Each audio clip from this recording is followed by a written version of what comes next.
Galaxy തിയേറ്റേഴ്സിന്റെ ബാനറിൽ സന്ദീപ് സേനൻ നിർമ്മിച്ച് ജയൻ നമ്പ്യാർ സംവിധാനം ചെയ്യുന്ന വിലായത്ത് ബുദ്ധ എന്ന ചിത്രത്തിന്റെ അവസാനഘട്ട ചിത്രീകരണം ഡിസംബർ 8 ഞായറാഴ്ച ഇടുക്കി ചെറുതോണിയിൽ ആരംഭിച്ചു.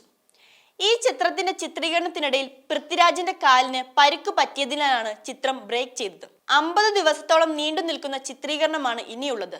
ചിത്രത്തിലെ നിർണായകമായ രംഗങ്ങളും ആക്ഷനുകളും ഒക്കെ ഈ ഷെഡ്യൂളിൽ ചിത്രീകരിക്കുന്നുണ്ടെന്ന് നിർമ്മാതാവ് സന്ദീപ് സേനൻ പറഞ്ഞു. ഇതിനിടയിൽ പൃഥ്വിരാജ് എമ്പുരാൻ പൂർത്തിയാക്കി കഴിഞ്ഞിരുന്നു. അതിനുശേഷമാണ് പൃഥ്വിരാജ് വിലായത്ത് ബുദ്ധയിൽ ജോയിൻ ചെയ്തിരിക്കുന്നത്. ചെറുതോണിയിലും മറയൂരിലുമായിട്ടാണ് ഈ ചിത്രത്തിന്റെ ചിത്രീകരണം പൂർത്തിയാക്കുന്നത്. മറയൂരിലെ ചന്ദനക്കാടുകൾ എന്നും സംഘർഷഭരിതമാക്കുന്ന ചന്ദന മോഷ്ടാവ് ഡബിൾ മോഹൻ എന്ന കഥാപാത്രത്തെയാണ് പൃഥ്വിരാജ് ഈ ചിത്രത്തിൽ അവതരിപ്പിക്കുന്നത്. മറയൂരിലെ മലമടക്കുകൾക്കിടയിൽ ലക്ഷണമൊത്ത ചന്ദന മരത്തെ ചൊല്ലി ഗുരുവായ ഭാസ്കരൻ മാഷും ഡബിൾ മോഹനും തമ്മിൽ നടത്തുന്ന യുദ്ധം അരങ്ങു തർക്കമാകുമ്പോൾ അത് കാത്തുവച്ച പ്രതികാരത്തിന്റെ ഭാഗം കൂടിയാകുകയാണ്.